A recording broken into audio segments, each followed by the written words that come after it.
किसान संवाद की विधिवत शुरुआत करन लगे हैं। तो सब तो पहला पैनलिस्ट जिहड़े साडे नाल मौजूद ने उन्हां दी इंट्रोडक्शन होएगी। उस तो बाद मैं बहुत घट बोलांगा ते सारी जिहड़ी गल है साडे पैनलिस्ट साडे नाल सांझी करनगे। तां सब तो पहला भाई साहब भाई कमलजीत सिंह हेयर साडे नाल मौजूद ने। बदलवें खेती मॉडल के उत्ते इन्हां दा बहुत जबरदस्त काम है।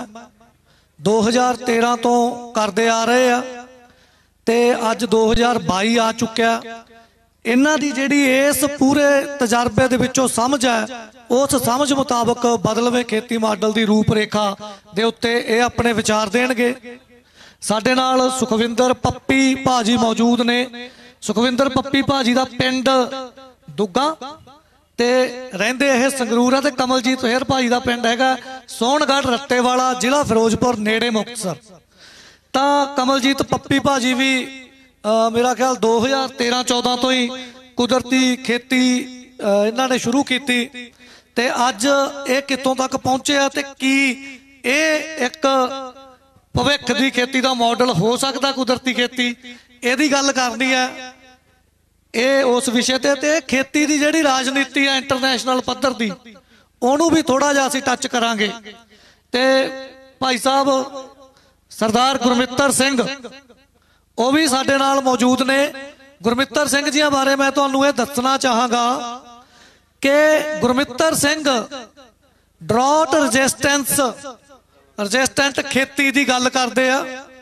छोटे किसान 3.5 एकड़ इन्हां कोले जमीन है जिहदे विचों 2.25 एकड़ की खेती आप करते हैं कुदरती खेती तहत ते 1.5 की मोटर ते पानी तो बिना बरानी खेती का टाइम आ रहा भविख दे विच ये इन्हां दी समझ है ते उस खतरे नूं मद्देनज़र रखते हुए घट्टो घट्ट पानी दे नाल खेती किवें कीती जा सकती है। सोका सहण वाले बीज पैदा करने के मिशन नूं लैके ये लगे हुए हैं। ते भाई साहब भाई परमजीत सिंह गाजी इन्हां नूं तुसीं अक्सर ही सिख सियासत दे पोर्टल तो पंजाब दे जिहड़े अहम मुद्दे आ खासकर पानी का मुद्दा उहदे उत्ते विचारां दी सांझ पाउंदिआं देखिया सुनिया लाजमी होएगा। ते इन्हां ने संस्था वल्लों पिछले समय दे विच खेती अते वातावरण सेंटर दे बैनर थले पंजाब दे विच एक जल यात्रा भी कड्ढी सी। सो आपां हुण इन्हां दी इंट्रोडक्शन तो बाद शुरुआत करनी चाहांगे भाजी कमलजीत हेयर तो। सो भाजी 13 तो लैके 22 तक का जिहड़ा तुहाडा तजर्बा इस तजर्बे के आधार पर की रूपरेखा तुहानूं लगदी है बदलवां खेती मॉडल की हो सकता है ते की वो कामयाब भी हो सकता है कि हवा च गल्लां ही हैं। देखो गुरप्रीत जी जदों भी असी बदलवें खेती मॉडल की गल करते हैं ना तो सानू थोड़ा जिहा खेती का विग्यान समझना पैना है। खेती के विग्यान नूं समझण वास्ते सानू थोड़ा जिहा साइंस का सहारा भी लेना पैना है। जिवें मॉडर्न साइंस कहती है कि 18 एलीमेंट्स ने 18 खुराकी तत्त ने। हौली हौली खोज हुई जिंक है पोटाश है मैगनीशियम है बोरोन है ये सारे 18 खुराकी तत्त हो सकता आने वाले 10 सालों तक इन्हां दी गिनती 40 हो जाए 50 हो जाए। अज तक जिहड़ी खोज हैगी है कि ये 18 खुराकी तत्त ने। ये सारे खुराकी तत्त हर वनस्पति नूं चाहीदे है ते हर जीव नूं चाहीदे है। जिस मिट्टी दे विच ये सारे खुराकी तत्त पूरे ने वो मिट्टी फर्टाइल लैंड है। उस मिट्टी दे विचों उपज हो सकती है फसल उपज सकती है कोई भी वनस्पति उग सकती है। तो पंजाब दी मिट्टी दे विच फॉर्चूनेटली ये सारी मिट्टी दे विच खुराकी तत्त है। तो इस मिट्टी दे विचों जदों वनस्पति उगदी है तो वह सारे खुराकी तत्त लैंदी है। खुराकी तत्त लैके वनस्पति अपना रूप बनाउंदी है तो उस वनस्पति नूं फिर सारे जीव खांदे ने सीधे रूप दे विच जां सीधे रूप दे विच।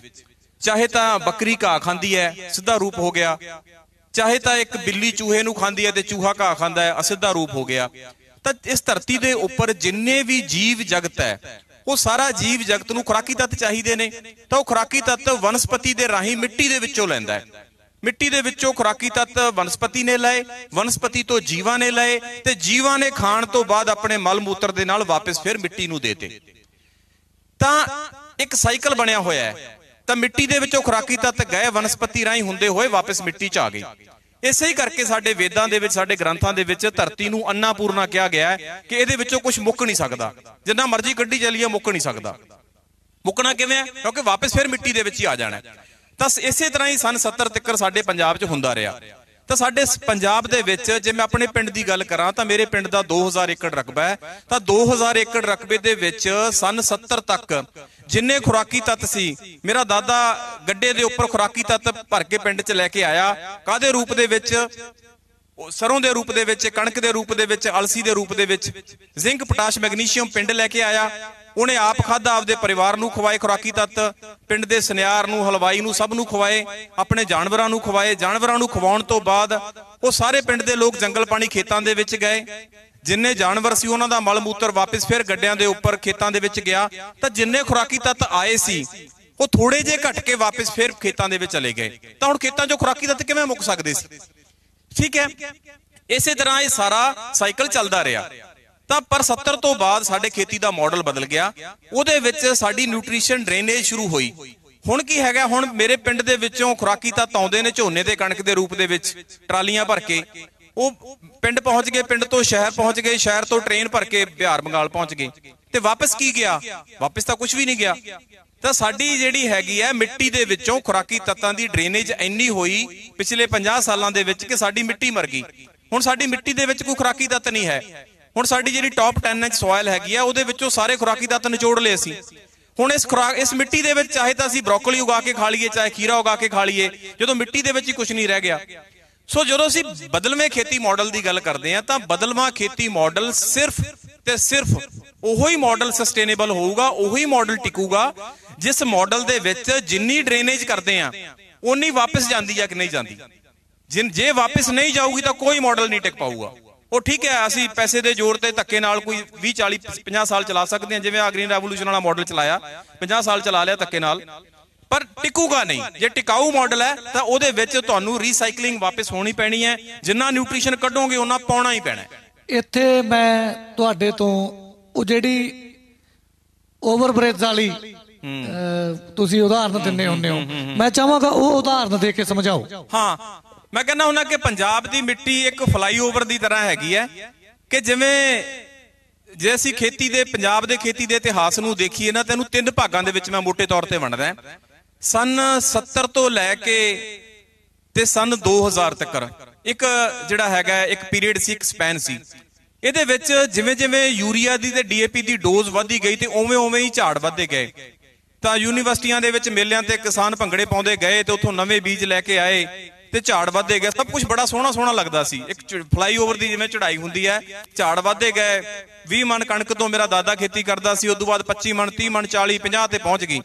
ਤਾਂ 2000 ਤੱਕ ਸਭ ਕੁਝ ਬਹੁਤ ਸੋਹਣਾ ਚੱਲਦਾ ਰਿਹਾ, ਝਾੜ ਵੀ ਵੱਧਦੇ ਗਏ ਤੇ ਯੂਰੀਆ ਡੀਏਪੀ ਦੀ ਸਿਰਫ ਕੱਲੀ ਯੂਰੀਆ ਤੇ ਡੀਏਪੀ ਦੀ ਡੋਜ਼, ਐਨਪੀਕੇ ਦੀ ਸਾਨੂੰ ਜਿਹੜੀ ਸੀਗੀ ਉਹਦੀ ਡੋਜ਼ ਵੱਧਦੀ ਗਈ।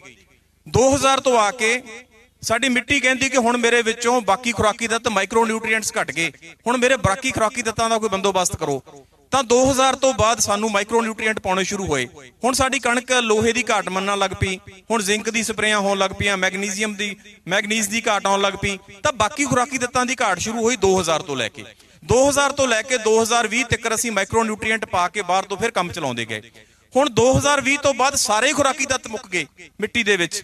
ਹੁਣ ਮਿੱਟੀ ਬਿਲਕੁਲ ਮਰ ਰਹੀ ਹੈ। ਹੁਣ ਮਿੱਟੀ ਦੇ ਵਿੱਚ ਅਸੀਂ ਬਾਹਰ ਤੋਂ ਸਾਰੇ ਖੁਰਾਕੀ ਤੱਤ ਪਾ ਕੇ ਪੈਦਾ ਕਰ ਪਾਵਾਂਗੇ? ਆਪਣੇ ਆਪ 'ਚ ਇਹਦਾ ਸਵਾਲ ਹੈ ਹੀ ਹੈ। ਮੰਨ ਲਓ ਹੋ ਵੀ ਜਾਣਗੇ ਤਾਂ ਕੀ ਉਹਦੀ ਇਕਨੋਮਿਕ ਵਾਇਬਿਲਿਟੀ ਰਹੂਗੀ? ਕੀ ਤੁਸੀਂ ਜਿਹੜੇ ਹੈਗੇ 100 ਰੁਪਏ ਦੀ ਕਣਕ ਪੈਦਾ ਕਰਨ ਵਾਸਤੇ ਖੁਰਾਕੀ ਤੱਤ ਪਾਓਗੇ, ਉਹਨਾਂ ਦੀ ਕਾਸਟ ਕਿੰਨੀ ਹੋਊਗੀ ਇਹ ਵੀ ਦੇਖਣਾ ਪੈਣਾ। ਸੋ ਜਿਹੜੇ ਪੰਜਾਬ ਦੇ ਵਿੱਚ ਜਿਹੜੇ ਹਾਲਾਤ ਹੈ, ਪੰਜਾਬ ਦੀ ਮਿੱਟੀ ਦੇ ਹਾਲਾਤ ਹੈ, ਉਹ ਬੜੇ ਵਿਸਫੋਟਕ ਬਣੇ ਹੋਏ ਨੇ, ਬੜੇ ਸੰਕਟਮਈ ਹਾਲਾਤ ਬਣੇ ਹੋਏ ਨੇ। ਪੰਜਾਬ ਦੀ ਮਿੱਟੀ ਜਿਹੜੀ ਹੈਗੀ ਹੈ ਉਹ ਮਰ ਰਹੀ ਹੈ ਜੀ। ਸੋ ਭਾਜੀ ਨੇ ਬੜੀ ਡਿਟੇਲ ਦੇ ਵਿੱਚ ਤੇ ਸਰਲ ਸਪਸ਼ਟ ਭਾਸ਼ਾ ਦੇ ਵਿੱਚ, ਸੌਖੇ ਸ਼ਬਦਾਂ ਦੇ ਵਿੱਚ ਇਹ ਪੂਰੀ ਜਿਹੜੀ ਗੱਲਬਾਤ ਹੈਗੀ ਹੈ ਬਦਲਵੇਂ ਖੇਤੀ ਮਾਡਲ ਨੂੰ ਲੈ ਕੇ, ਮਿੱਟੀ ਦੇ ਉਪਜਾਊਪਣ ਨੂੰ ਲੈ ਕੇ ਸਾਡੇ ਸਾਹਮਣੇ ਰੱਖੀ ਹੈ। ਤੇ ਉਹਨਾਂ ਨੇ ਇੱਕ ਗੱਲ ਕੀਤੀ ਕਿ ਅਸੀਂ ਡਰੇਨ ਆਊਟ ਕਰਦੇ ਪਏ ਆ ਚੀਜ਼ਾਂ ਪੰਜਾਬ ਦੇ ਵਿੱਚੋਂ। ਤੇ ਮੈਂ ਇੱਥੇ ਪੱਪੀ ਭਾਜੀ ਨੂੰ ਇਨਵੋਲਵ ਕਰਨਾ ਚਾਹਾਂਗਾ। ਪੱਪੀ ਭਾਜੀ, ਜਿਹੋ ਜਿਹੇ ਰੈਬਰ ਹੁੰਦੇ ਆ ਉਹੋ ਜਿਹਾ ਰਾਜ ਹੁੰਦਾ ਹੈ। ਤੇ ਜਿਹੋ ਜਿਹਾ ਰਾਜ ਹੁੰਦਾ ਉਹੋ ਜਿਹਾ ਸਮਾਜ ਹੋ ਜਾਂਦਾ। ਜਥਾ ਰਾਜਾ ਤਥਾ ਪ੍ਰਜਾ। ਹੁਣ ਜਿਹੜੀਆਂ ਸਾਡੀਆਂ ਨੀਤੀ ਨਿਰਧਾਰਕ ਸੰਸਥਾਵਾਂ ਰਾਜਨੀਤਿਕ ਤੌਰ ਤੇ ਜੇ ਮੈਂ ਗੱਲ ਕਰਾਂ ਤਾਂ ਉਹਨਾਂ ਦਾ ਮਾਨਸਿਕ ਦਿਵਾਲੀਆਪਣ ਬੜਾ ਸਪਸ਼ਟ ਹੋ ਰਿਹਾ ਪਿਛਲੇ ਕੁਝ ਦਿਨਾਂ ਤੋਂ। ਤਾਂ ਸਾਡੇ ਮੁੱਖ ਮੰਤਰੀ ਸਾਹਿਬ ਕਹਿ ਰਹੇ ਆ ਕਿ ਅਸੀਂ ਪਰਾਲੀ ਦੀਆਂ ਗੱਠਾਂ ਬਣਾ ਕੇ ਉਹ ਤੋਂ CNG ਬਣਾਵਾਂਗੇ, ਉਹ ਤੋਂ ਅਸੀਂ ਬਿਜਲੀ ਬਣਾਵਾਂਗੇ, ਤੇ ਫਿਰ ਵੀ ਪਰਾਲੀ ਬਚਦੀ ਹੈ ਤਾਂ ਅਸੀਂ ਕੇਰਲਾ ਭੇਜਾਂਗੇ ਵੀ ਉਹ ਆਪਣੇ ਪਸ਼ੂਆਂ ਨੂੰ ਖਵਾਉਣ। ਹੁਣ ਇਸ ਦੇ ਉੱਤੇ ਇਹ ਜੇ ਸਾਰਾ ਕੁਝ ਖੇਤੋਂ ਬਾਹਰ ਜਾਏਗਾ ਤੇ ਜੇ ਕੇਰਲਾ ਜਾ ਵੜਿਆ ਤਾਂ ਵੀ ਖੇਤ ਵਾਪਸ ਨਹੀਂ ਆਉਣਾ। ਜੇ ਪਰਾਲੀ ਫੈਕਟਰੀ 'ਚ ਸੜ ਗਈ ਤਾਂ ਉਹ ਸਵਾਹ ਵੀ ਕਿਸੇ ਕੰਮ ਦੀ ਨਹੀਂ। ਇਹਨੂੰ ਲੈ ਕੇ ਕੀ ਕਹਿਣਾ ਚਾਹੋਗੇ? ਖੇਤੀ ਦੀ ਰਾਜਨੀਤੀ ਨਾਲ ਜੁੜਿਆ ਸਵਾਲ ਹੈ। ਗੁਰਪ੍ਰੀਤ ਜੀ, ਮੈਨੂੰ ਇਹ ਲੱਗਦਾ ਕਿ ਹਿਊਮਨ ਸਿਵਲਾਈਜੇਸ਼ਨ ਦੇ ਵਿੱਚ ਜਿਹੜੀ ਖੇਤੀ ਹੈ ਉਹਦਾ ਬਹੁਤ ਵੱਡਾ ਰੋਲ ਜਿਹੜਾ ਰਿਹਾ ਹੈਗਾ ਹਮੇਸ਼ਾ ਹੀ। ਮਤਲਬ ਖੇਤੀ ਤੋਂ ਬਿਨਾਂ ਜ਼ਿੰਦਗੀ ਬਾਰੇ ਸੋਚਿਆ ਵੀ ਨਹੀਂ ਜਾ ਸਕਦਾ ਸੀ, ਚਾਹੇ ਉਹ ਯੂਰਪ ਦੀ ਜ਼ਿੰਦਗੀ ਹੈ, ਚਾਹੇ ਉਹ ਵਿਕਸਿਤ ਮੁਲਕਾਂ ਦੀ ਹੈ, ਚਾਹੇ ਏਸ਼ੀਅਨ ਮੁਲਕਾਂ ਦੀ ਹੈ। ਲੇਕਿਨ ਪਿਛਲੇ ਕੁਝ ਦਹਾਕਿਆਂ ਤੋਂ ਉਹਦੇ ਵਿੱਚ ਇੱਕ ਇੰਟਰਨੈਸ਼ਨਲ ਲੈਵਲ ਦੀ ਰਾਜਨੀਤੀ ਹੈ ਜਿਹੜੀ ਉਹ ਇਨਵੋਲਵ ਹੋ ਗਈ ਹੈ, ਜਿਹਨੇ ਖੇਤੀ ਦੇ ਵਿੱਚ ਇੱਕ ਦਿਲਚਸਪੀ ਹੈ ਜਿਹੜੀ ਉਹ ਦਿਖਾਉਣੀ ਸ਼ੁਰੂ ਕੀਤੀ ਹੈ। ਖਾਸ ਤੌਰ ਤੇ ਤੁਸੀਂ ਦੇਖੋ ਕਿ ਪਿਛਲੇ ਦਿਨਾਂ ਦੇ ਵਿੱਚ ਖਬਰਾਂ ਆਈਆਂ ਕਿ ਬਿਲ ਗੇਟਸ ਨੇ 25,000 ਏਕੜ ਲੈਂਡ ਆ ਜਿਹੜੀ ਉਹ ਅਮਰੀਕਾ ਤੇ ਹੋਰ ਮੁਲਕਾਂ ਦੇ ਵਿੱਚ ਖਰੀਦੀ ਹੈ। ਐਸੇ ਤਰ੍ਹਾਂ ਹੀ ਦੁਨੀਆ ਦਾ 2.5 ਲੱਖ ਏਕੜ ਆ, ਸ਼ਾਇਦ ਮੇਰਾ ਅੰਕੜਾ ਛੋਟਾ ਰਹਿ ਗਿਆ, 2.5 ਲੱਖ ਏਕੜ ਕੱਲੇ ਬਿਲ ਗੇਟਸ ਨੇ ਖਰੀਦੀ ਹੈ। ਦੁਨੀਆ ਦਾ ਜਿਹੜਾ ਕਾਰਪੋਰੇਟ ਹੈਗਾ ਉਹ ਪਹਿਲੀ ਵਾਰ ਹੋਇਆ ਇਤਿਹਾਸ ਦੇ ਵਿੱਚ ਕਿ ਉਹ ਜ਼ਮੀਨਾਂ ਖਰੀਦ ਰਿਹਾ। ਇਹਦਾ ਮਤਲਬ ਇਹ ਹੈਗਾ ਕਿ ਉਹ ਜੇ ਜ਼ਮੀਨਾਂ ਖਰੀਦਦਾ ਹੈ ਤਾਂ ਇਹਦੇ ਪਿੱਛੇ ਕੋਈ ਨਾ ਕੋਈ ਉਹਦਾ ਵੱਡਾ ਮਕਸਦ ਜਿਹੜਾ ਪਿਆ, ਜਿਹੜਾ ਸਮਝਣ ਦੀ ਲੋੜ ਹੈ, ਔਰ ਜਿਹੜਾ ਸਾਰੀ ਦੀ ਸਾਰੀ ਸਾਡੀ ਖੇਤੀ ਦੀ ਰਾਜਨੀਤੀ ਨੂੰ ਨਿਰਧਾਰਿਤ ਕਰ ਰਿਹਾ ਹੈਗਾ। ਕੀ ਹੈਗਾ ਕਿ ਅੱਜ ਜਿਹੜੀ ਖੁਰਾਕ ਹੈ, ਖੁਰਾਕ ਨੂੰ ਸਿਰਫ ਸਿੱਧੇ ਤੌਰ ਤੇ ਤਾਂ ਉਹ ਦੁਨੀਆ ਨੂੰ ਪ੍ਰਭਾਵਿਤ ਕਰਦੀ ਹੈ, ਲੇਕਿਨ ਉਹਦੇ ਨਾਲ ਇੱਕ ਇਨਡਾਇਰੈਕਟਲੀ ਸੀਡ ਦੇ ਰੂਪ ਦੇ ਵਿੱਚ ਜਦੋਂ ਕਾਰਪੋਰੇਟ ਸੀਡ ਦੇ ਉੱਤੇ ਕਬਜ਼ਾ ਕਰਦਾ ਹੈ, ਜਦੋਂ ਤਾਂ ਉਹ ਅਨਾਜ ਵੇਚਦਾ ਹੈ, ਸਸਤੇ ਭਾਅ ਲੈ ਕੇ ਮਹਿੰਗੇ ਭਾਅ ਵੇਚਦਾ, ਉਦੋਂ ਤਾਂ ਮੁਨਾਫਾ ਲੈਂਦਾ ਹੀ ਲੈਂਦਾ ਹੈ। ਲੇਕਿਨ ਉਹਨੇ ਇੱਕ ਹੋਰ ਬਹੁਤ ਵੱਡੀ ਚਾਲ ਜਿਹੜੀ ਹੈ ਉਹਦੇ ਉੱਤੇ ਖੇਡੀ ਹੈ, ਉਹ ਹੈਗੀ ਸੀਡ ਦੀ ਚਾਲ। ਉਹ ਸੀਡ ਜਿਹੜਾ ਹੈਗਾ, ਸੀਡ ਦੇ ਉੱਤੇ ਕਬਜ਼ਾ ਕਰਕੇ ਉਹ ਚਾਹੁੰਦਾ ਹੈਗਾ ਕਿ ਜਿਹੜੇ ਨੇਟਿਵ ਸੀਡ ਨੇ, ਜਿਹੜੇ ਸਾਡੇ ਪਰੰਪਰਾਗਤ ਸੀਡ ਨੇ, ਇਹਨਾਂ ਨੂੰ ਪੂਰੀ ਦੁਨੀਆ ਚੋਂ ਖਤਮ ਕਰਕੇ GM ਸੀਡ ਨੇ, ਜਿਹੜੇ ਜੈਨੇਟਿਕਲ ਮੋਡੀਫਾਈਡ ਸੀਡ ਨੇ, ਉਹ ਸੀਡ ਲਿਆਂਦੇ ਜਾਣ ਔਰ ਉਹ ਸੀਡਾਂ ਦੇ ਨਾਲ ਜਿਹੜੀਆਂ ਬਿਮਾਰੀਆਂ ਨੇ ਉਹ ਇੰਜੈਕਟ ਕਰਕੇ ਭੇਜੀਆਂ ਜਾਣ। ਪਹਿਲਾਂ ਇਹ ਗੱਲ ਮਤਲਬ ਲੋਕਾਂ ਨੂੰ ਸਮਝ ਨਹੀਂ ਸੀ ਆਉਂਦੀ, ਲੇਕਿਨ ਹੌਲੀ ਹੌਲੀ ਲੋਕਾਂ ਨੂੰ ਇਹ ਗੱਲ ਸਮਝ ਆਉਣ ਲੱਗੀ ਕਿ ਜਿਹੜਾ GM ਸੀਡ ਹੈਗਾ ਉਹਦੇ ਨਾਲ ਬਿਮਾਰੀਆਂ ਆਈਆਂ, ਬਿਮਾਰੀਆਂ ਦੇ ਨਾਲ ਜਿਹੜੇ ਫਿਰ ਹਸਪੀਟਲ ਨੇ ਉਹ ਆਏ। ਮਤਲਬ ਇੱਕ ਬਹੁਤ ਵੱਡੀ ਘੁੰਮਣ ਘੇਰੀ ਦੀ ਰਾਜਨੀਤੀ ਆ ਜਿਹੜੀ ਉਹ ਖੇਤੀ ਦੇ ਰਾਹੀਂ ਸਾਡੇ ਸਾਹਮਣੇ ਆਉਂਦੀ ਹੈ। ਮੈਂ ਬਸ ਇੱਕ ਮਿੰਟ 'ਚ ਆਪਣੀ ਗੱਲ ਖਤਮ ਕਰਨੀ ਹੈ। ਔਰ ਉਹਦਾ ਪਰਛਾਵਾਂ ਜਿਹੜਾ ਅਸੀਂ ਪੰਜਾਬ ਦੇ ਵਿੱਚ ਦੇਖ ਰਹੇ ਹਾਂ, ਜਿਹੜੀ ਤੁਸੀਂ ਗੱਲ ਕਰੀ ਹੈ, ਉਹ ਚਾਹੇ ਸਾਡੀ ਭਗਵੰਤ ਮਾਨ ਸਾਹਿਬ ਦੀ ਸਰਕਾਰ ਹੋਵੇ ਜਾਂ ਕੋਈ ਵੀ ਸਰਕਾਰਾਂ ਹੋਣ, ਉਹ ਉਹੀ ਕਾਰਪੋਰੇਟ ਦੇ ਜਿਹੜੀਆਂ ਨੀਤੀਆਂ ਨੇ ਉਹਨਾਂ ਨੂੰ ਲੈ ਕੇ ਆ ਰਹੇ ਨੇ। ਇੱਥੋਂ ਤੱਕ ਕਿ ਸਾਡੀ ਐਗਰੀਕਲਚਰ ਯੂਨੀਵਰਸਿਟੀ ਦਾ ਜਿਹੜੇ ਵਾਈਸ ਚਾਂਸਲਰ ਨੇ ਉਹਨੂੰ ਮਨਸੈਂਟੋ ਵਰਗੀਆਂ ਕੰਪਨੀਆਂ ਜਿਹੜੀਆਂ ਨਿਰਧਾਰਿਤ ਕਰਦੀਆਂ ਨੇ ਕਿ ਕਿਹੜਾ ਵਾਈਸ ਚਾਂਸਲਰ ਲੱਗੂਗਾ, ਕਿਹੜਾ ਨਹੀਂ ਲੱਗੂਗਾ। ਕੋਈ ਜਿਹੜੀਆਂ ਕਾਰਪੋਰੇਟ ਲੈਵਲ ਦੀਆਂ, ਇਸ ਲੈਵਲ ਦੀਆਂ ਮਤਲਬ ਸੰਸਥਾਵਾਂ ਨੇ ਜਿਹੜੇ ਵਾਈਸ ਚਾਂਸਲਰ ਵੀ ਲਾਉਂਦੀਆਂ ਨੇ, ਜਿਹੜੀ ਸਾਰੀ ਪਾਲਿਸੀ ਬਣਾਉਂਦੀਆਂ ਨੇ, ਮੈਨੂੰ ਲੱਗਦਾ ਕਿ ਉਹ ਕਦੇ ਵੀ ਕੋਈ ਲੋਕ ਹਿੱਤੂ ਪਾਲਿਸੀ ਨਹੀਂ ਬਣਾਉਣਗੀਆਂ। ਉਹਦੇ ਪਿੱਛੇ ਉਹਨਾਂ ਦੀ ਮੁਨਾਫੇ ਦੀ ਰਾਜਨੀਤੀ ਹੈ ਜਿਹੜੀ ਉਹ ਪਈ ਹੋਊਗੀ। ਸੋ ਅਸੀਂ ਚਾਹਾਂਗੇ ਕਿ ਇਹਨਾਂ ਗੱਲਾਂ ਨੂੰ ਗੰਭੀਰਤਾ ਨਾਲ ਸਮਝਿਆ ਜਾਵੇ। ਬਾਈ ਜੀ ਨੇ ਯੂਨੀਵਰਸਿਟੀ ਦੇ VC ਕੌਣ ਲਾਉਂਦਾ ਇਹਦੀ ਗੱਲ ਵੀ ਕੀਤੀ ਹੈ, ਤੇ ਮੈਂ ਤੁਹਾਨੂੰ ਧਿਆਨ 'ਚ ਲਿਆ ਦਿਆਂ, ਆਹ ਜਿਹੜਾ ਬੰਦਾ ਤੁਹਾਡੇ ਸਾਹਮਣੇ ਬੈਠਾ ਹੈ ਗੁਰਪ੍ਰੀਤ ਸਿੰਘ ਦਬੜੀ ਖਾਨਾ, ਇਹਦੇ ਕੋਲੇ 5 ਮਰਲਿਆਂ ਦਾ ਘਰ ਆ ਜਿਹੜਾ ਕਿ ਉਹਦੇ ਮਾਂ-ਬਾਪ ਦੇ ਨਾਮ ਹੈ। ਤੇ ਗੁਰਪ੍ਰੀਤ ਸਿੰਘ ਦਬੜੀ ਖਾਨਾ ਤੇ PAU ਲੁਧਿਆਣਾ ਨੇ 50 ਲੱਖ ਦਾ ਮਾਣਹਾਨੀ ਦਾ ਕੇਸ ਕੀਤਾ ਹੋਇਆ ਵੀ ਇਹ ਸਾਨੂੰ ਬਹੁਤ ਭੰਡਦਾ, ਸਾਡੇ ਪਾਜ ਉਘੇੜਦਾ। ਤੇ ਜਦੋਂ ਕੋਈ ਪਾਜ ਉਘੇੜਦਾ ਹੁੰਦਾ ਜਾਂ ਤਾਂ ਉਹਨੂੰ ਡਰਾਇਆ ਜਾਂਦਾ, ਜਾਂ ਲਲਚਾਇਆ ਜਾਂਦਾ, ਤੇ ਜਾਂ ਉਠਾਇਆ ਜਾਂਦਾ। ਤਾਂ ਮੈਨੂੰ ਡਰਾਏ ਜਾਣ ਦੀ ਕੋਸ਼ਿਸ਼ ਹੋਈ ਸੀ, ਤੇ ਮੈਨੂੰ ਮੇਰਾ ਇੱਕ ਮਿੱਤਰ ਕਿਸੇ ਦੇ ਮਾਧਿਅਮ ਨਾਲ ਵਕੀਲ ਆ ਹਾਈ ਕੋਰਟ ਦੇ, ਉਹ ਕਹਿੰਦੇ ਤੂੰ ਬੇਫਿਕਰ ਰਹਿ, ਕੇਸ ਮੈਂ ਲੜੂੰਗਾ। ਤੇ ਮੈਂ ਕਿਹਾ ਬਈ ਜੇ ਤੂੰ ਹੈਗਾ ਤਾਂ ਆਪਾਂ ਕੇਸ ਲੜਾਂਗੇ, ਚਾਹੇ ਸਜ਼ਾ ਹੋ ਜੇ, ਪਰ ਇਹਨਾਂ ਨੂੰ ਨੰਗੇ ਕਰਾਂਗੇ ਅਦਾਲਤ ਦੇ ਵਿੱਚ। ਸੋ ਸਮਾਜ ਨੂੰ ਇਸ ਗੱਲ ਦਾ ਹਾਮੀ ਉੱਠਣੀ ਚਾਹੀਦੀ ਹੈ ਕਿ ਜੇ ਕੋਈ ਸਮਾਜ ਹਿੱਤ ਦੇ ਵਿੱਚ ਕੰਮ ਕਰਦਾ ਪਿਆ ਤੇ ਜਦੋਂ ਉਹਨੂੰ ਥ੍ਰੈਟ ਹੁੰਦੀ ਹੈ ਤਾਂ ਸਮਾਜ ਉਹਦੇ ਨਾਲ ਖੜੇ। ਤਾਂ ਬਾਈ ਜੀ ਨੇ GM ਬੀਜਾਂ ਦੀ ਗੱਲ ਕੀਤੀ ਕਿ ਜਿਹੜੀ ਖੇਤੀ ਦੀ ਰਾਜਨੀਤੀ ਆ ਉਹਦੇ ਵਿੱਚ ਬੀਜ ਇੱਕ ਅਹਿਮ ਭੂਮਿਕਾ ਨਿਭਾਉਂਦੇ ਆ। ਆਪਣੇ ਨਿਕਸਨ ਰਾਸ਼ਟਰਪਤੀ ਹੋਏ ਅਮਰੀਕਾ ਦੇ, ਤੇ ਨਾਲ ਉਹਨਾਂ ਦੇ ਸੈਕਟਰੀ ਆਫ ਸਟੇਟ ਜਿਹੜੇ ਨੂੰ ਅਸੀਂ ਆਪਣੇ ਇੱਥੇ ਵਿਦੇਸ਼ ਮੰਤਰੀ ਕਹਿੰਦੇ ਆ, ਉਹ ਉਹਨਾਂ ਦੇ ਹੁੰਦੇ ਸੀਗੇ ਹੈਨਰੀ ਕਿਸਿੰਜਰ।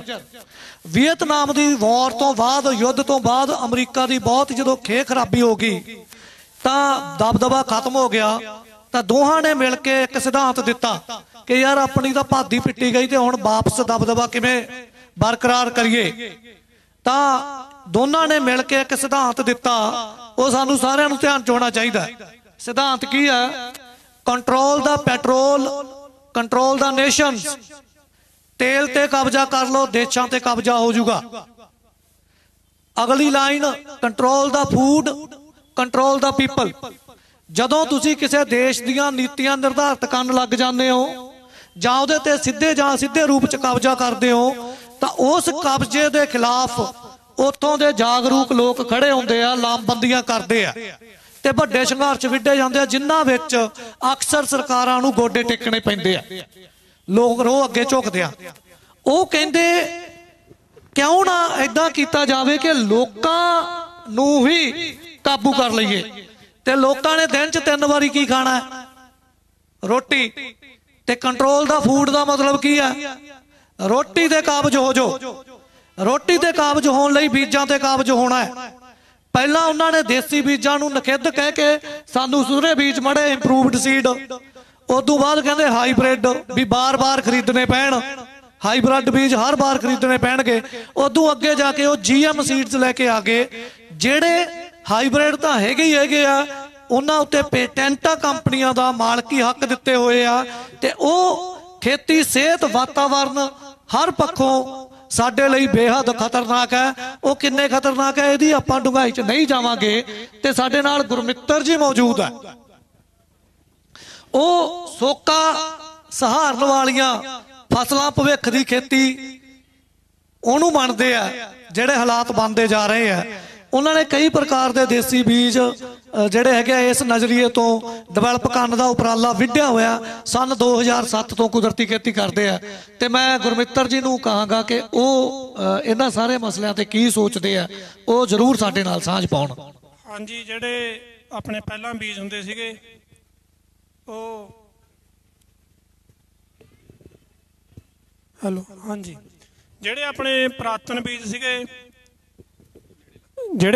ਬੀਜ ਸੀਗੇ ਉਹਨਾਂ ਵਿੱਚ ਖੁਰਾਕੀ ਤੱਤ ਬਹੁਤ ਜ਼ਿਆਦਾ ਸੀਗੇ ਤੇ ਉਹ ਸੋਕਾ ਝੱਲਦੇ ਸੀਗੇ।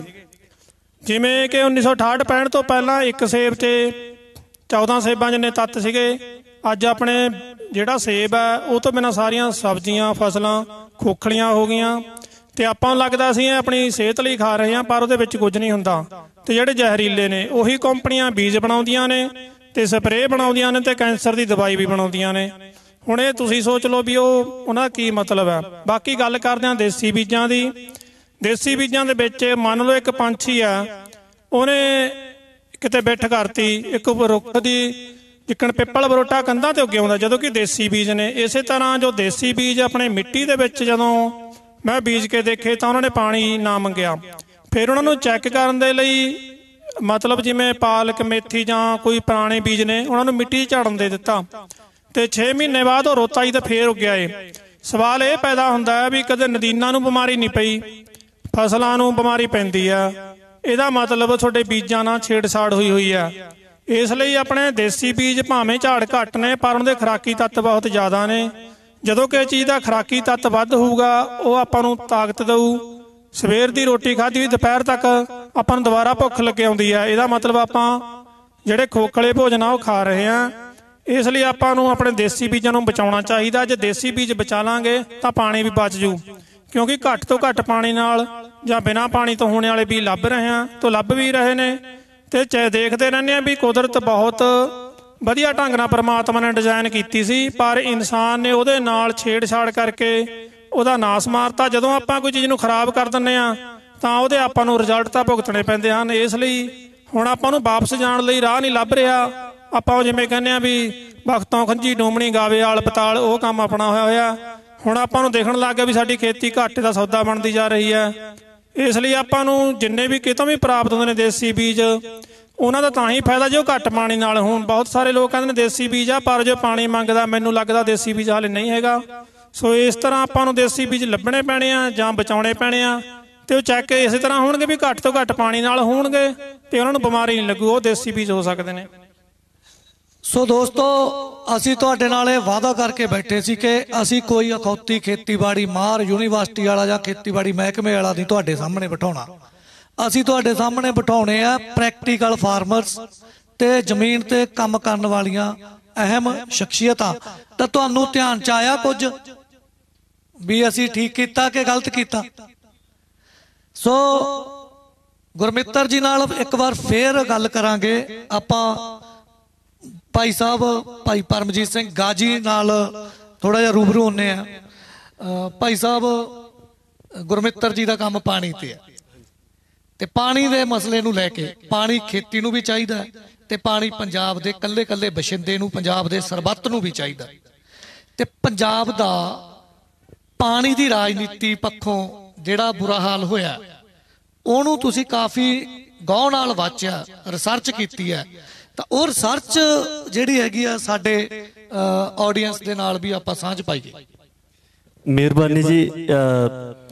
ਦੇਖੋ, ਵੈਸੇ ਤਾਂ ਧਰਤੀ ਦੇ ਉੱਪਰ 70% ਪਾਣੀ ਹੈ, ਸਿਰਫ 30% ਜਿਹੜੀ ਆ ਉਹ ਜ਼ਮੀਨ ਹੈ। ਪਰ ਇਸ 70% ਦੇ ਵਿੱਚੋਂ 97% ਪਾਣੀ ਜਿਹੜਾ ਆ ਉਹ ਸਮੁੰਦਰ ਦਾ ਆ। ਆਪਾਂ ਨੂੰ ਪਤਾ ਕਿ ਨਾ ਉਹ ਪੀਤਾ ਜਾ ਸਕਦਾ ਹੈ, ਨਾ ਉਹ ਤੁਸੀਂ ਫਸਲ ਨੂੰ ਲਾ ਸਕਦੇ ਹੋ, ਵਰਤੋਂ ਯੋਗ ਨਹੀਂ ਹੈਗਾ। ਜਿਹੜਾ ਬਾਕੀ ਵੀ ਪਾਣੀ ਬਚਦਾ, ਉਹਦਾ ਵੀ 2 ਹਿੱਸੇ ਪਾਣੀ ਜਿਹੜਾ ਆ ਉਹ ਧਰੁਵਾਂ ਦੇ ਉੱਪਰ ਬਰਫ਼ ਦੇ ਰੂਪ ਦੇ ਵਿੱਚ ਜੰਮਿਆ ਹੋਇਆ। ਸੋ ਸਾਡੇ ਕੋਲ ਵਰਤੋਂ ਯੋਗ, ਪੀਣ ਯੋਗ ਪਾਣੀ ਜਿਹੜਾ ਆ, ਚਾਹੇ ਉਹ ਧਰਤੀ ਦੇ ਹੇਠਾਂ ਆ, ਚਾਹੇ ਧਰਤੀ ਦੇ ਉੱਪਰ ਝੀਲਾਂ ਜਾਂ ਦਰਿਆਵਾਂ ਦੇ ਰੂਪ ਦੇ ਵਿੱਚ ਆ, ਉਹ ਧਰਤੀ ਦੇ ਕੁੱਲ ਪਾਣੀ ਦਾ ਸਿਰਫ 1% ਹਿੱਸਾ ਆ।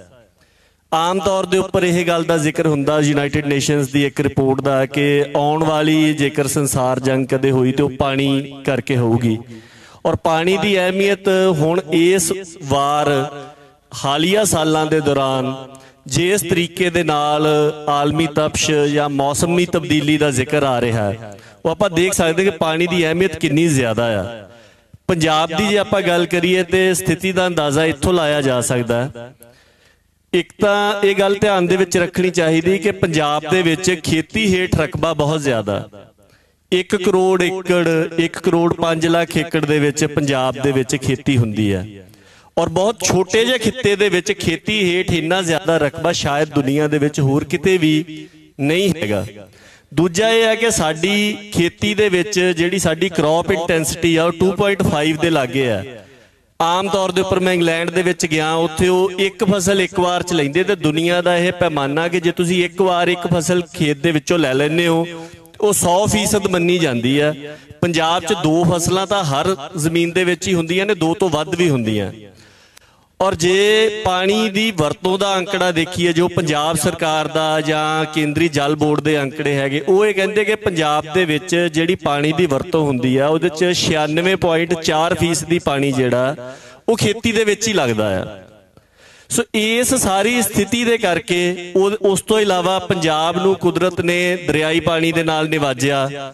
ਪਰ ਉਹ ਆਪਾਂ ਦੇਖੀਏ ਕਿ ਜਦੋਂ ਇਹਨਾਂ ਨੇ ਇੰਦਰਾ ਗਾਂਧੀ ਕਨਾਲ ਕੱਢਣੀ ਸੀ, ਉਦੋਂ US ਬਿਊਰੋ ਆਫ ਰੈਕਲੇਮੇਸ਼ਨ ਦੇ ਕੋਲੋਂ ਰਿਕਮੈਂਡੇਸ਼ਨ ਮੰਗੀ ਗਈ ਕਿ ਇਸ ਪ੍ਰੋਜੈਕਟ ਦੇ ਲਈ ਤੁਸੀਂ ਸਾਨੂੰ, ਅਮਰੀਕਾ ਦੀ ਇੱਕ ਸੰਸਥਾ ਹੈ, ਉਹਨਾਂ ਨੂੰ ਕਿਹਾ ਗਿਆ ਕਿ ਇਹਨੂੰ ਕਰਕੇ ਤੇ ਸਾਨੂੰ ਸਿਫਾਰਿਸ਼ ਦਿਓ। ਉਹਨਾਂ ਨੇ ਕਿਹਾ ਕਿ ਇਸ ਪਾਣੀ ਦੀ ਬਿਹਤਰ ਵਰਤੋਂ ਜਿਹੜੀ ਸਰਦਾਰ ਪ੍ਰੀਤਮ ਸਿੰਘ ਕੁੰਮੇਦਾਨ ਹੋਣੀ ਪਿਛਲੇ ਸਮੇਂ ਚੜ੍ਹਾਈ ਕਰ ਗਏ, ਉਹ ਇਸ ਗੱਲ ਦਾ ਅਕਸਰ ਜ਼ਿਕਰ ਕਰਦੇ ਸੀ ਕਿ ਉਹਨਾਂ ਨੇ ਇਹ ਗੱਲ ਕਹੀ ਕਿ ਇਸ ਪਾਣੀ ਦੀ ਬਿਹਤਰ ਵਰਤੋਂ ਅਲੋਂਗ ਦੀ ਰਿਵਰਸ ਕੀਤੀ ਜਾ ਸਕਦੀ, ਕਿ ਦਰਿਆਵਾਂ ਦੇ ਨਾਲ ਨਾਲ। ਦਵਿੰਦਰ ਸ਼ਰਮਾ ਜੀ ਨੇ ਉਹਨਾਂ ਦੇ ਨਾਲ ਪਿਛਲੇ ਸਮੇਂ ਦੇ ਦੌਰਾਨ ਰਾਬਤਾ ਹੋਇਆ, ਉਹ ਅਕਸਰ ਇੱਕ ਇਹ ਗੱਲ ਕਹਿੰਦੇ ਕਿ ਜੇ ਤੁਸੀਂ ਖੇਤੀਬਾੜੀ ਉਪਜ ਦੇ ਹਿਸਾਬ ਦੇ ਨਾਲ ਦੇਖੋ ਤੇ ਮੌਜੂਦਾ ਪੰਜਾਬ ਜਿਹੜਾ ਮਤਲਬ ਆਪਣਾ ਅਟਾਰੀ ਤੋਂ ਲੈ ਕੇ ਸ਼ੰਭੂ ਬੈਰੀਅਰ ਤੱਕ ਹੈਗਾ, ਇਹਨੂੰ ਤੁਸੀਂ ਇੱਕ ਇੰਡੀਪੈਂਡੈਂਟ ਕੰਟਰੀ ਮੰਨੋ। ਇਹ ਦਵਿੰਦਰ ਸ਼ਰਮਾ ਹੋਣਾ ਦੇ ਅਲਫਾਜ਼ ਆ, ਇੱਕ ਮੀਟਿੰਗ 'ਚ ਉਹਨਾਂ ਨੇ ਕਹੇ। ਤੇ ਇਹਦੀ ਜਿਹੜੀ ਉਪਜ ਆ ਉਹ ਦੁਨੀਆ ਦੇ ਪਹਿਲੇ 5 ਮੁਲਕਾਂ ਦੇ ਵਿੱਚ ਉਹਦਾ ਸ਼ੁਮਾਰ ਹੁੰਦਾ। ਸੋ ਸਾਡੀ ਜ਼ਮੀਨ ਇੰਨੀ ਜ਼ਿਆਦਾ ਜ਼ਰਖੇਜ਼ ਹੈਗੀ ਹੈ। ਔਰ ਉਹਦੀ ਹੁਣ ਦੀ ਸਾਡੀ ਸਥਿਤੀ ਇਹ ਬਣੀ ਹੋਈ ਕਿ ਦਰਿਆਈ ਪਾਣੀ ਜਿਹੜਾ ਆ ਉਹ ਅੱਧੋਂ ਵੱਧ ਜਿਹੜਾ ਆ ਉਹ ਗੈਰ ਰਾਈਪੇਰੀਅਨ ਸੂਬਿਆਂ ਨੂੰ ਜਾ ਰਿਹਾ ਹੈ, ਜਿਹਦੇ ਵਿੱਚੋਂ ਬਹੁਤਾਤ ਜਿਹੜਾ ਹੈਗਾ ਉਹ ਰਾਜਸਥਾਨ ਨੂੰ ਜਾ ਰਿਹਾ। ਔਰ ਉਸ ਤੋਂ ਅੱਗੇ ਜੇ ਜ਼ਮੀਨੀ ਪਾਣੀ ਦੀ ਗੱਲ ਕਰੀਏ, ਮੈਂ ਸਿਰਫ 2 ਮਿੰਟ ਦੇ ਵਿੱਚ ਇੱਕ ਛੋਟਾ ਜਿਹਾ ਅੰਕੜਾ ਸਾਂਝਾ ਕਰਕੇ ਸਮਾਪਤੀ ਕਰ ਦੇਣੀ। ਤੁਸੀਂ ਅਕਸਰ ਇੱਕ ਗੱਲ ਸੁਣੀ ਹੋਊਗੀ, ਇਸ ਸਾਲ ਉਹਦੀ ਚਰਚਾ ਜ਼ਿਆਦਾ ਹੋਈ ਕਿ ਪੰਜਾਬ ਦੇ ਵਿੱਚ 17 ਸਾਲ ਦਾ ਪਾਣੀ ਰਹਿ ਗਿਆ। ਸੋ ਇਸ ਗੱਲ ਦਾ ਆਧਾਰ ਕੀ ਹੈ? ਇਸ ਗੱਲ ਦਾ ਆਧਾਰ ਹੈ ਕਿ ਸਾਲ 2017 ਦੇ ਵਿੱਚ ਜਿਹੜਾ ਕੇਂਦਰੀ ਜਲ ਬੋਰਡ ਹੈ, ਪੰਜਾਬ ਦਾ soil and water conservation department ਹੈ, ਉਸ ਤੋਂ ਇਲਾਵਾ IIT ਕਾਨਪੁਰ, ਕੁਝ ਵਿਦੇਸ਼ ਦੇ ਅਦਾਰੇ, ਤਕਰੀਬਨ 6-7 ਅਦਾਰਿਆਂ ਨੇ ਜਿਹੜਾ ਧਰਤੀ ਦੇ ਹੇਠਾਂ ਪਾਣੀ ਦਾ ਪੱਤਣ ਹੈ ਸਾਡਾ, ਉਹਦਾ ਸੈਟੇਲਾਈਟ ਦੇ ਰਾਹੀਂ ਐਕਸ-ਰੇ ਵਿਧੀ ਜਾਂ ਹੋਰ ਜਿਹੜੇ ਪਾਣੀ ਦੇ ਭੰਡਾਰ ਮਾਪਣ ਦੀਆਂ ਵਿਧੀਆਂ ਹੈਗੀਆਂ, ਉਹਦੇ ਮੁਤਾਬਕ ਉਹਨਾਂ ਨੇ ਇਸ ਗੱਲ ਦਾ ਅੰਦਾਜ਼ਾ ਲਾਇਆ ਕਿ ਪੰਜਾਬ ਦੀ ਧਰਤੀ ਦੇ ਹੇਠਾਂ ਦਾ ਜਲ ਭੰਡਾਰ ਕਿੰਨਾ ਆ।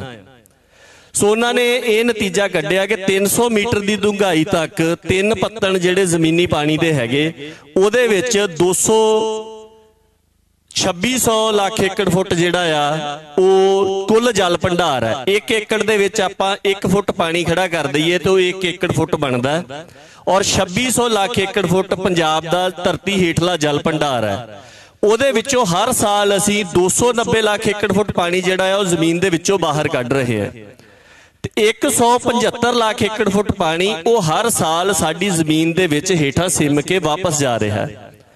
115 ਲੱਖ ਏਕੜ ਫੁੱਟ ਹਰ ਸਾਲ ਘਾਟਾ ਪੈ ਰਿਹਾ ਜਿਹੜਾ ਜ਼ਮੀਨੀ ਜਲ ਭੰਡਾਰ। ਆਪਾਂ ਮੋਟਾ ਜਿਹਾ ਅੰਦਾਜ਼ਾ ਲਾਉਨੇ ਕਿ ਸਾਡੇ ਕੋਲ 2600 ਟੈਂਕਰ ਪਾਣੀ ਦੇ ਨੇ, 290 ਅਸੀਂ ਹਰ ਸਾਲ ਵਰਤ ਲੈਂਦੇ ਆ, 175 ਸਾਡੇ ਕੋਲ ਨਵੇਂ ਆਉਂਦੇ ਆ। ਇਹਦਾ ਮਤਲਬ ਇਹ ਹੈ ਕਿ 115 ਟੈਂਕਰ ਸਾਡੇ ਕੁੱਲ ਜਲ ਭੰਡਾਰ ਦੇ ਵਿੱਚੋਂ ਘਟਦੇ ਜਾ ਰਹੇ ਆ। ਜੇ ਤੁਸੀਂ 2600 ਨੂੰ 115 ਦੇ ਨਾਲ ਭਾਗ ਦਿਓ ਤੇ ਉਹ 22.5 ਸਾਲ ਦਾ ਸਮਾਂ ਬਣਦਾ। ਸੋ 22.5 ਸਾਲ ਦਾ ਜਿਹੜਾ ਸਮਾਂ ਉਹ ਸਾਡੇ ਕੋਲ 2017 ਦੇ ਵਿੱਚ ਸੀ, ਜਿਹਦੇ ਚੋਂ 5 ਸਾਲ ਲੰਘ ਗਏ। ਸੋ ਇਹ ਇੱਕ ਬੜੀ ਪ੍ਰੈਕਟੀਕਲ ਕੈਲਕੂਲੇਸ਼ਨ ਆ। ਪੰਜਾਬ ਦੇ ਇੱਕ IAS ਅਫਸਰ ਨੇ ਆਪਣੇ ਇੱਕ 6 ਪੇਜਾਂ ਦਾ ਜਿਹੜਾ ਉਹਨੇ ਨੋਟ ਸੈਂਟਰਲ ਗਵਰਨਮੈਂਟ ਨੂੰ ਭੇਜਿਆ। ਜਦੋਂ ਅਸੀਂ ਜਲ ਯਾਤਰਾ ਕੀਤੀ, ਅਸੀਂ ਉਹਨਾਂ ਨੂੰ ਵੀ ਮਿਲੇ, ਹੁਣ ਉਹ ਰਿਟਾਇਰ ਹੋ ਗਏ, ਕਾਨ ਸਿੰਘ ਪੰਨੂ, ਉਹਨਾਂ ਨੇ ਸਾਡੇ ਨਾਲ ਵੀ ਉਹ ਸਾਂਝਾ ਕੀਤਾ।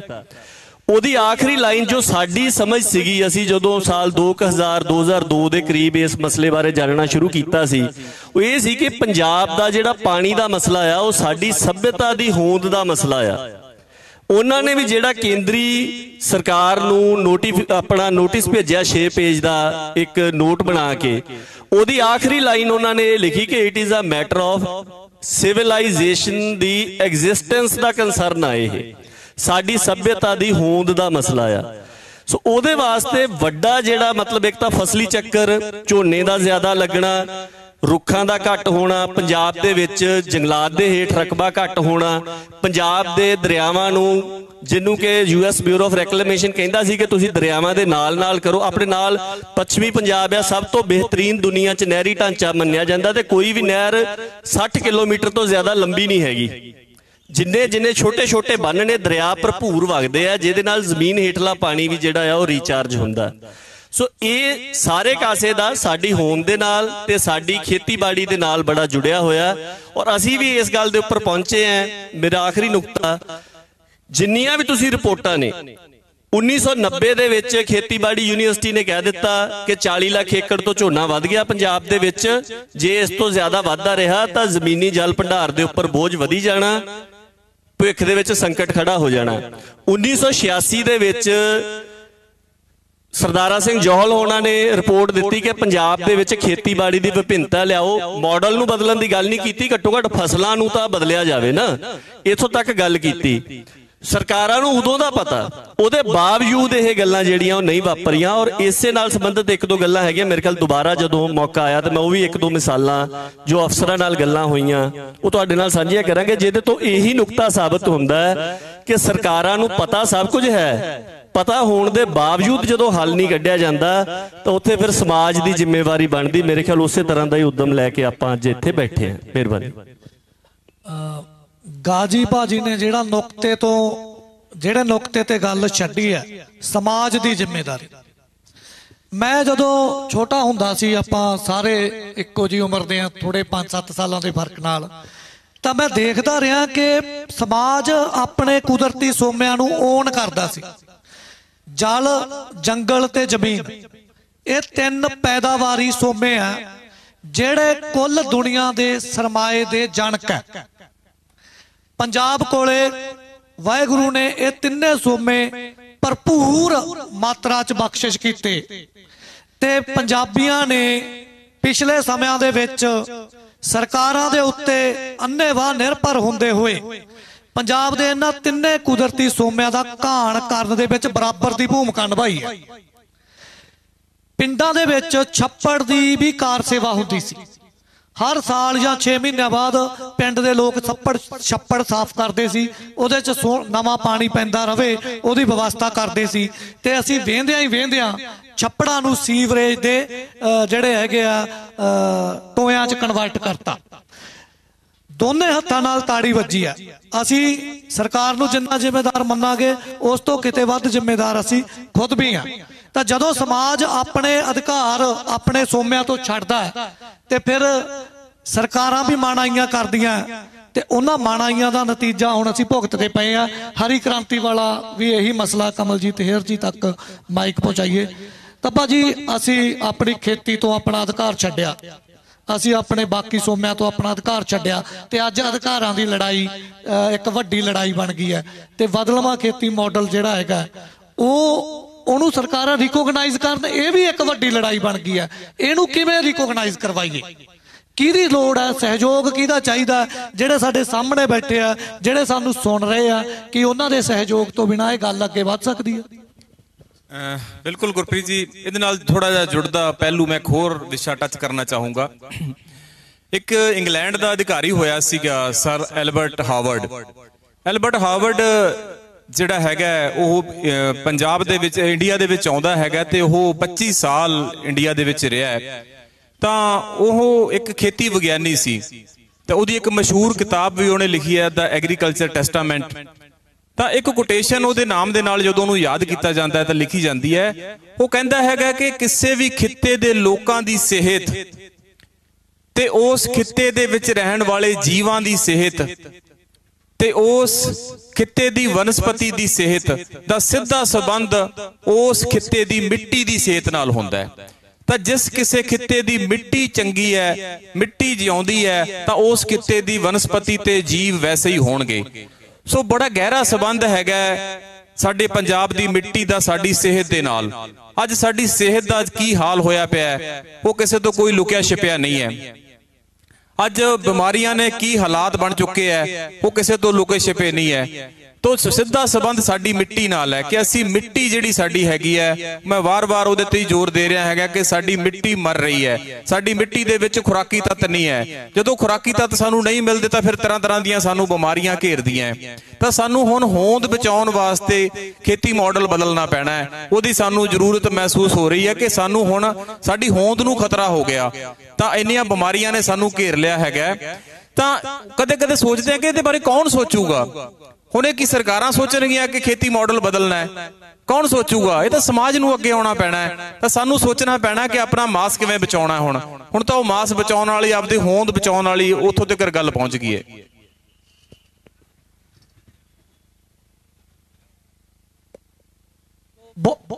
ਬਹੁਤ ਹੀ ਸੋਹਣੇ ਸ਼ਬਦਾਂ ਦੇ ਵਿੱਚ ਗੱਲ ਨੂੰ ਕਨਕਲੂਡ ਕੀਤਾ ਭਾਜੀ ਨੇ ਕਿ ਮਾਸ ਬਚਾਉਣ ਨਾਲ ਤੇ ਗੱਲ ਆ ਗਈ ਹੈ।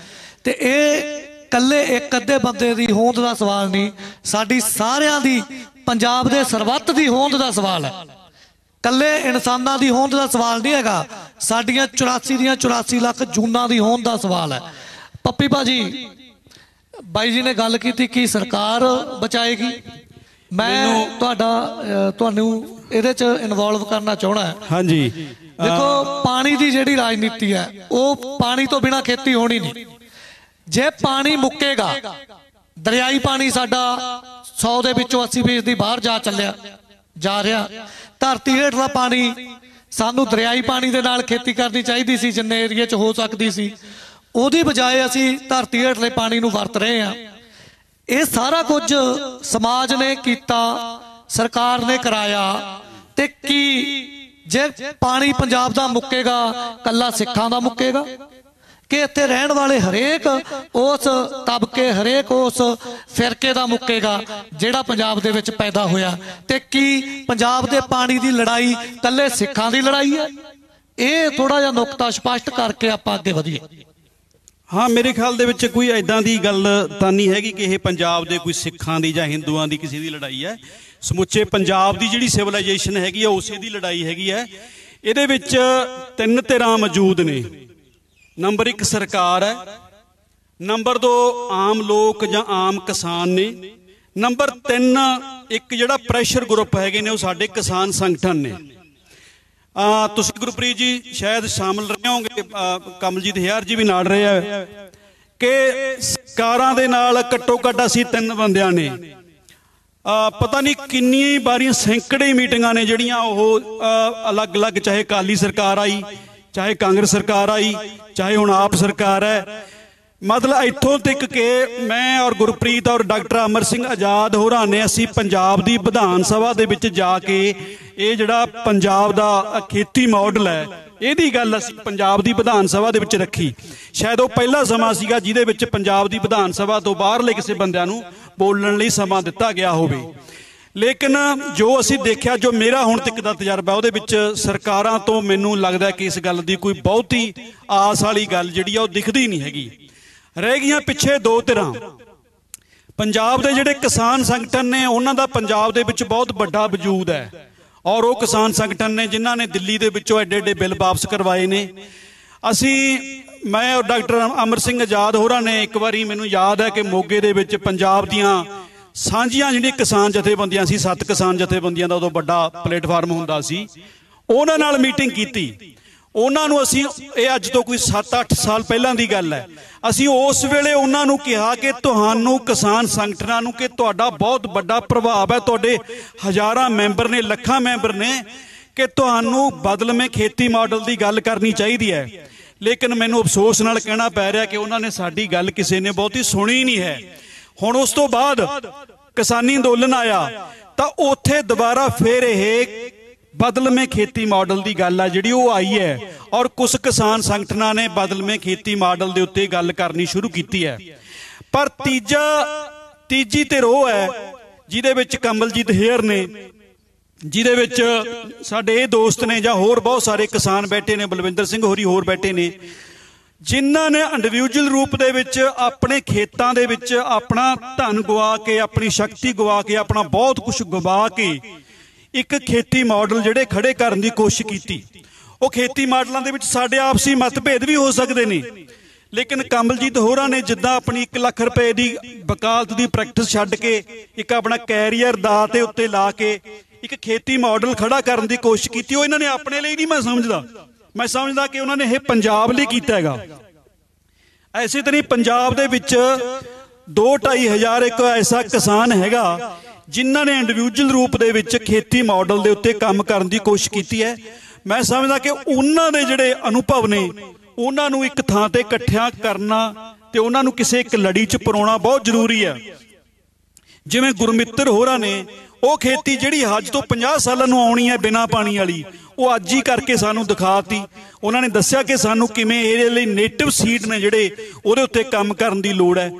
ਮਤਲਬ ਇਹ ਜਿਹੜੀਆਂ 3 ਧਿਰਾਂ ਨੇ ਇਹਦੇ ਅਲੱਗ-ਅਲੱਗ ਰੋਲ ਨੇ। ਉਹਦੇ ਵਿੱਚੋਂ ਜਿਹੜੀ ਇਹ ਧਿਰ ਹੈਗੀ ਹੈ ਆਮ ਕਿਸਾਨਾਂ ਵਾਲੀ, ਉਹ ਬਹੁਤ ਇੰਪੋਰਟੈਂਟ ਧਿਰ ਹੈਗੀ ਹੈ।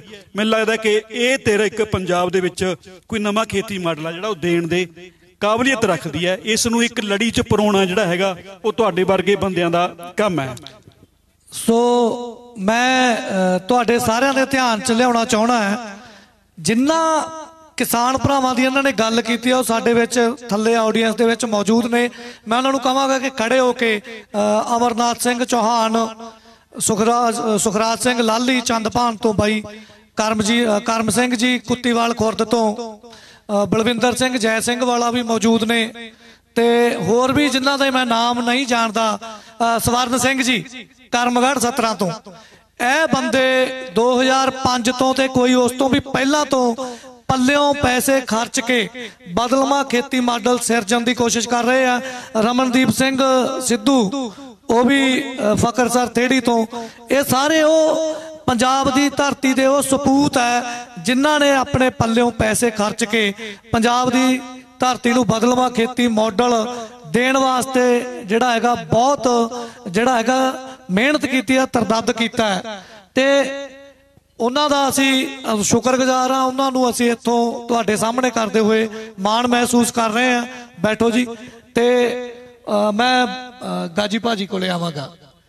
भाजी जदों पप्पी जी गल नूं खत्म करदे आ कि लड़ी च परोण दी लोड़ है ते इह रोल कौन लवे?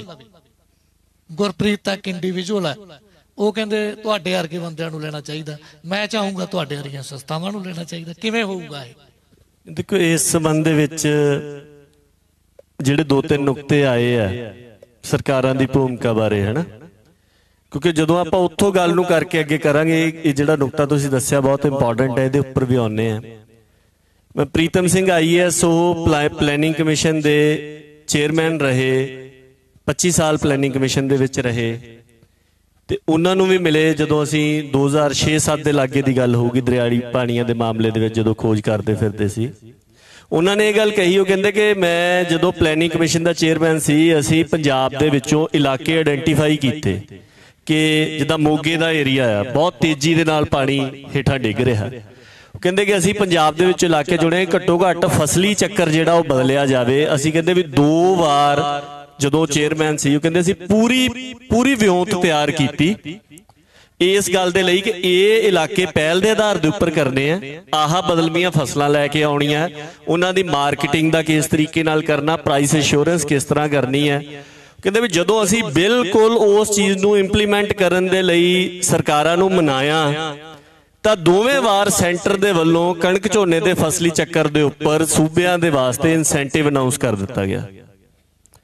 हुण इत्थों दा सिस्टम इदां दा आ कि सूबे जिहड़े आ वो पैसे इकट्ठे करदे ने, पैसे इकट्ठे करके सेंटर नूं दिंदे आ, सेंटर वापस सूबिआं नूं पैसे दिंदा और तुसीं देखो जिन्ने मुनाफे वाले महकमे हैं वो सारे सेंटर दे कोल है, जिन्ने खर्चे वाले लॉ एंड ऑर्डर पुलिस दी कदी किसी ने सुनिया कि पुलिस दी तनख्वाह लेट हुई होवे, पुलिस वाले ने धरना लाया होवे, उहदा सारा खर्चा स्टेटां दे सिर ते है।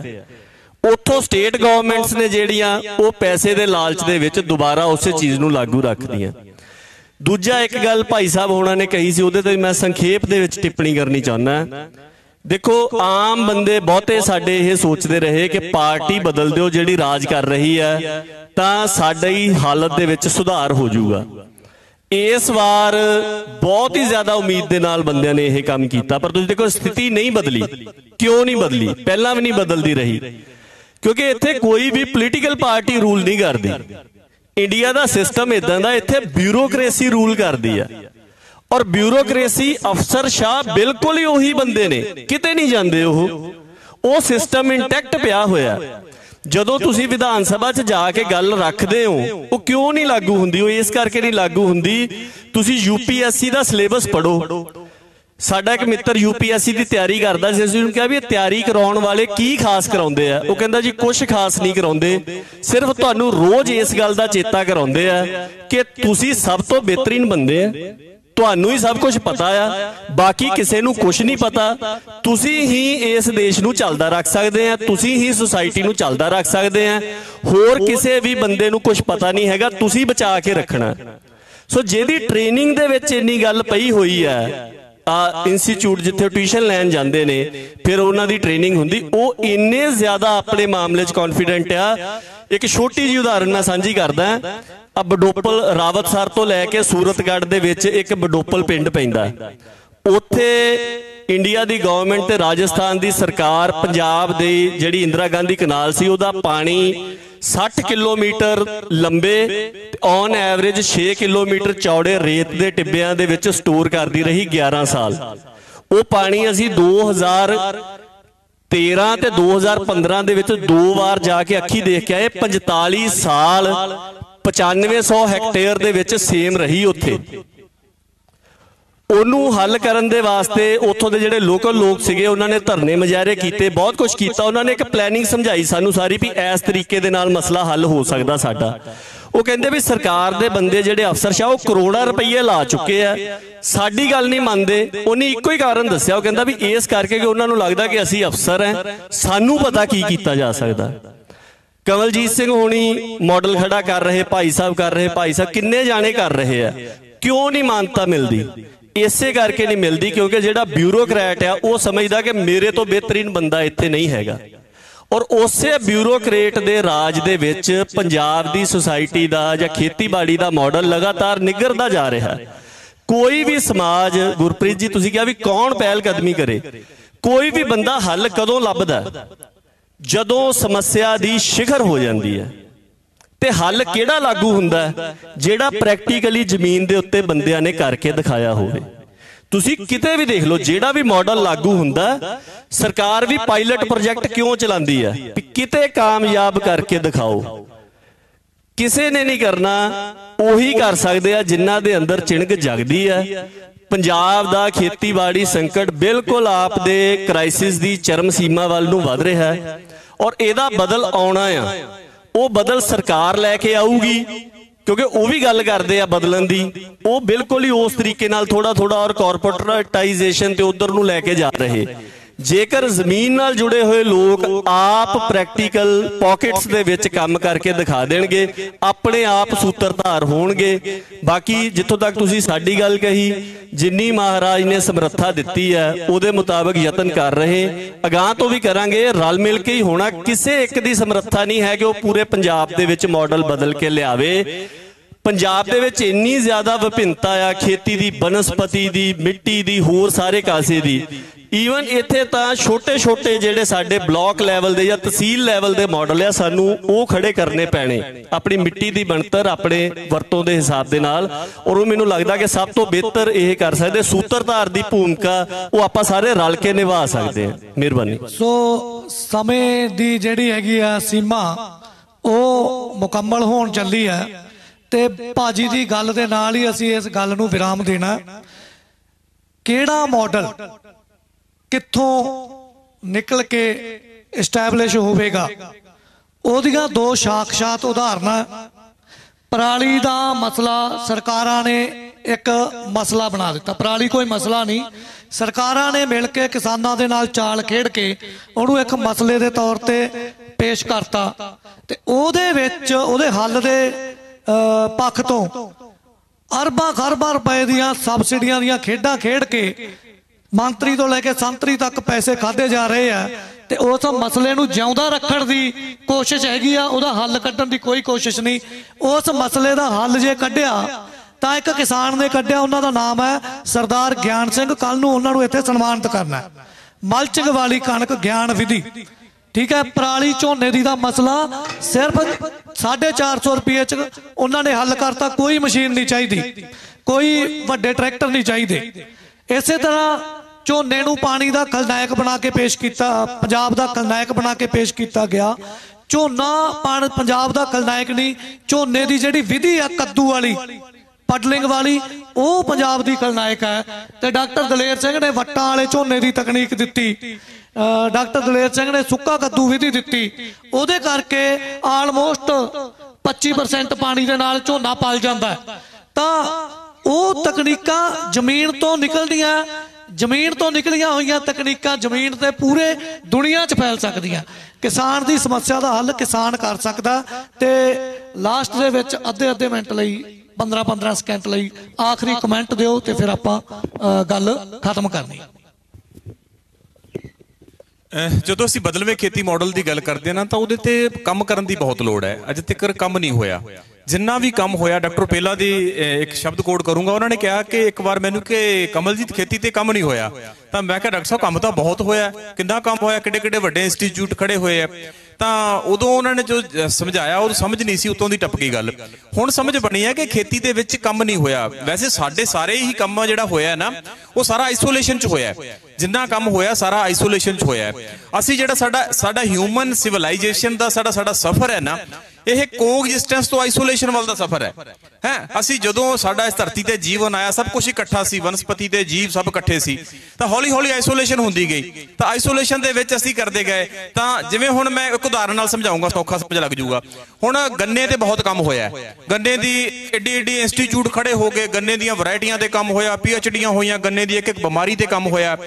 ਇਹਦੇ ਨਾਲ ਹੀ ਜੇ ਗੱਲ ਕਰੀਏ ਤਾਂ ਭੇਡ ਤੇ ਬੜਾ ਕੰਮ ਹੋਇਆ, ਭੇਡ ਦੀ ਬਰੀਡ ਤੇ ਕੰਮ ਹੋਇਆ, ਭੇਡ ਦੀਆਂ ਬਿਮਾਰੀਆਂ ਤੇ ਕੰਮ ਹੋਇਆ। ਪਰ ਕੀ ਗੰਨੇ ਤੇ ਭੇਡ ਨੂੰ ਜੋੜ ਕੇ ਕੰਮ ਹੋਇਆ? ਨਹੀਂ ਹੋਇਆ। ਠੀਕ ਹੈ, ਗੰਨੇ ਤੇ ਭੇਡ ਨੂੰ ਜੋੜ ਕੇ ਸੌਖਾ ਕੰਮ ਹੈ, ਕਤਾਰ ਕਰ ਲਾ ਦਿਓ ਤੇ ਭੇਡ ਨੂੰ ਗੰਨੇ ਦੇ ਵਿੱਚ ਛੱਡ ਦਿਓ। ਭੇਡ ਗੰਨੇ ਨੂੰ ਖਾਊਗੀ ਨਹੀਂ ਤੇ ਨਦੀਨ ਸਾਰੇ ਖਾ ਲੂਗੀ। ਤਾਂ ਜਿੰਨਾ ਕੰਮ ਹੋਇਆ ਸਾਰਾ ਸਾਡਾ, ਉਹ ਸਾਰਾ ਆਈਸੋਲੇਸ਼ਨ 'ਚ ਹੋਇਆ, ਉਹ ਕੋਐਗਜ਼ਿਸਟੈਂਸ 'ਚ ਕੰਮ ਹੀ ਨਹੀਂ ਹੋਇਆ। ਤਾਂ ਕੁਦਰਤੀ ਖੇਤੀ ਦੇ ਮਾਡਲ ਦੇ ਉੱਤੇ ਕੰਮ ਕਰਨ ਦੀ ਲੋੜ ਹੈ। ਇਹਨੂੰ ਸੌਖਿਆ ਕੀਤਾ ਜਾ ਸਕਦਾ, ਇਹਨੂੰ ਸਰਲ ਕੀਤਾ ਜਾ ਸਕਦਾ, ਇਹਨੂੰ ਹੋਰ ਨਿਖਾਰਿਆ ਜਾ ਸਕਦਾ। ਗੁਰਮਿੱਤਰ ਜੀ ਕੁਝ ਕਹਿਣਾ? ਹਾਂਜੀ, ਮੈਂ ਸਮਾਜ ਨੂੰ ਇਹੀ ਕਹੂੰਗਾ ਵੀ ਤੁਸੀਂ ਆਪਣੀ ਸੁੰਦਰਤਾ ਦੇ ਅੰਤਾਂ ਦੇ ਰੁਪਈਏ ਖਰਚ ਦਿੰਦੇ ਹੋ, ਮਹਿੰਗੇ ਮਹਿੰਗੇ ਕੱਪੜੇ ਪਾਉਂਦੇ ਹੋ, ਜਦ ਸ਼ਾਮ ਨੂੰ ਭੋਜਨ ਖਾਂਦੇ ਹੋ ਦੇਖੋ ਵੀ ਇਹਦੇ ਵਿੱਚ ਸਾਰਾ ਜ਼ਹਿਰ ਮੁਕਤ ਕਿ ਜ਼ਹਿਰੀਲਾ। ਜੇ ਜ਼ਹਿਰੀਲਾ ਤਾਂ ਆਪਣਾ ਭੋਜਨ ਬਦਲੋ ਤਾਂ ਕਿ ਕਿਸਾਨ ਵੀ ਬਦਲਣ। ਜਦ ਕਿਸਾਨ ਆਰਗੈਨਿਕ ਖੇਤੀ ਜਾਂ ਕੁਦਰਤੀ ਖੇਤੀ ਕਰਦਾ ਉਹਨੂੰ ਸਮਾਨ ਵੇਚਣ ਲਈ ਵੀ ਲੋਕਾਂ ਨੂੰ ਲੱਭਣਾ ਪੈਂਦਾ ਹੈ। ਇਸ ਲਈ ਜ਼ਰੂਰਤ ਤੁਹਾਨੂੰ, ਅਸੀਂ ਤਾਂ ਆਪਣੇ ਜੋਗਾ ਕਰੀ ਜਾਂਦੇ ਹਾਂ। ਧੰਨਵਾਦ ਜੀ। ਮੈਂ ਪਹਿਲੀ ਗੱਲ ਹੀ ਦੁਹਰਾ ਦੇਣਾ ਜੀ ਕਿ ਸਾਰਾ ਸੰਕਟ ਸਿਖਰ ਵੱਲ ਨੂੰ ਵੱਧ ਰਿਹਾ ਹੈ। ਜ਼ਰੂਰਤ ਇਸ ਗੱਲ ਦੀ ਹੈਗੀ ਕਿ ਆਪਾਂ ਜੋ ਵਿਹਾਰਕ ਹੈਗਾ ਉਹ ਕਰਕੇ ਲਾਗੂ ਕਰਕੇ ਦਿਖਾਈਏ। ਇਸ ਗੱਲ ਦੀ ਬਹੁਤ ਸੰਭਾਵਨਾ ਹੈਗੀ ਹੈ ਕਿ ਜਿਹੜਾ ਮਾਡਲ ਪ੍ਰੈਕਟੀਕਲੀ ਚੱਲਦਾ ਹੋਇਆ ਲੋਕਾਂ ਨੇ ਉਹ ਅਪਣਾਉਣਾ ਆ। ਜ਼ਰੂਰਤ ਇਸ ਗੱਲ ਦੀ ਹੈਗੀ ਕਿ ਆਪਸ ਦੇ ਵਿੱਚ ਸੂਤਰਧਾਰ ਹੋ ਕੇ ਉਹਨੂੰ ਪ੍ਰੈਕਟੀਕਲੀ ਕਰਕੇ ਦਿਖਾਈਏ। ਮਿਹਰਬਾਨੀ। ਸੋ ਆਖਰੀ ਗੱਲ, ਬਦਲਵਾਂ ਖੇਤੀ ਮਾਡਲ ਜਿਹੜਾ ਹੈਗਾ ਉਹਦਾ ਨਾਮ ਕਰਨ ਦਾਸ ਨੇ ਕੀਤਾ ਹੋਇਆ, ਹੋਊਗੀ ਕਿਰਪਾ ਗੁਰੂ ਦੀ। ਸਾਂਝੀ ਸਹਿਯੋਗੀ ਸਰਬੱਤ ਦੇ ਭਲੇ ਦੀ ਗੁਰੂ ਨਾਨਕ ਖੇਤੀ, ਇਹ ਬਦਲਵੇਂ ਖੇਤੀ ਮਾਡਲ ਦਾ ਨਾਮ ਹੈ ਤੇ ਗੁਰੂ ਫਲਸਫੇ ਦਾ ਇਹੀ ਰਾਹ। ਤਾਂ ਆਪਾਂ ਇਸ ਮਾਡਲ ਦੇ ਉੱਤੇ ਇੱਕ ਵੱਖਰਾ ਸਮਾਗਮ ਕਰੀਏ, ਨਿਰੋਲ ਕਿਸਾਨੀ ਸਮਾਗਮ ਆਉਣ ਵਾਲੇ ਦਿਨਾਂ ਦੇ ਵਿੱਚ। ਤੇ ਮੈਂ ਚਾਹਾਂਗਾ ਪਹਿਲ ਕਦਮੀ ਸਿੱਖ ਸਿਆਸਤ ਵੱਲੋਂ ਕੀਤੀ ਜਾਵੇ ਤੇ ਆਪਾਂ ਜਿੰਨੇ ਵੀ ਬਦਲਵੇਂ ਖੇਤੀ ਮਾਡਲ ਦੇ ਸੁਧਾਈ ਹੈਗੇ ਆ ਉਹਨਾਂ ਸਾਰਿਆਂ ਨੂੰ ਉੱਥੇ ਇਕੱਠੇ ਕਰੀਏ, ਇੱਕ ਵੱਡੀ ਲੋਕ ਲਾਮਬੰਦੀ ਦਾ ਮੁੱਢ ਬੰਨੀਏ ਤਾਂ ਕਿ ਇੱਕ ਬਰਾਬਰ ਦੀ ਧਿਰ ਬਣ ਕੇ ਟੱਕਰੀਏ।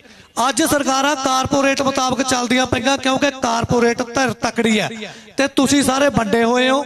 ਤਾਂ ਸਾਨੂੰ ਬਰਾਬਰ ਦੀ ਧਿਰ ਬਣੇ ਬਿਨਾਂ ਬਦਲਵਾਂ ਖੇਤੀ ਮਾਡਲ ਮਿਲਣਾ ਨਹੀਂ।